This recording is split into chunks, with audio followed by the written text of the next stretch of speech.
So cheating in and of itself does not mean it will impact the property division of the community property during your divorce.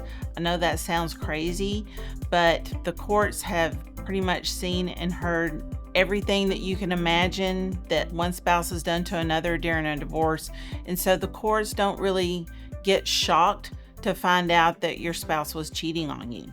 Now, there are instances where the court does care, and that is primarily when the spouse that's cheating and has stepped out takes funds that would otherwise be community property and spends them on a paramour.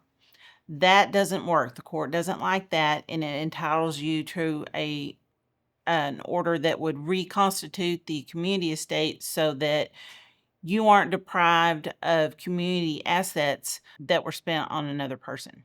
An example of when the court would be concerned about cheating is, let's say that we have a high income earning spouse who, in addition to supporting the family and their other spouse, they are also buying expensive gifts for the paramour, or paying for an apartment or a car or some other large ticket item. They're spending thousands, in the course of a month or two on hotel rooms. Those are the types of things that we would need discovery to probably find out, but they could impact the property division in the divorce. For the most part, cheating does not really enter into the court's concerns about the children, unless, of course, there are some outrageous facts and, the children are being exposed to that relationship, to an extreme, right? The court knows and everybody knows that once the divorce is over, both of you are going to move on.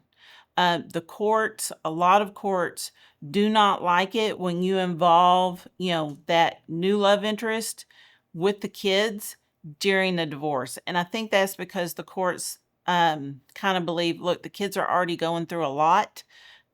Let's not add another layer of stress and change by introducing that new love interest to the kids during the divorce. Spousal support, or spousal maintenance as we call it here in Texas, isn't directly impacted by cheating during a relationship. In Texas, whether or not you will qualify for spousal support is a three-pronged test. The first prong is, have you been married the statutory amount of time in order to qualify for it? The second prong is, does the spouse seeking support have resources that would allow them to meet their minimum reasonable needs without support?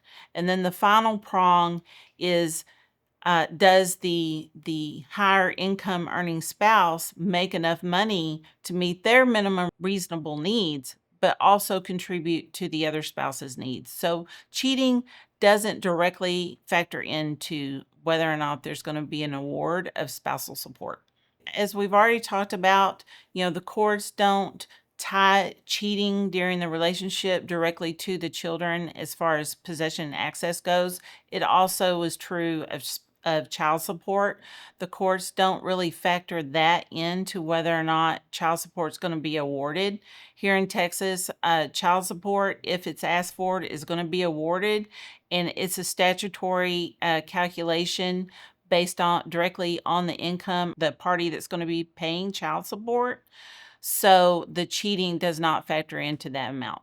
If you have any questions about cheating and how that's going to impact the divorce process, we'd be happy to talk to you about that. Give us a call.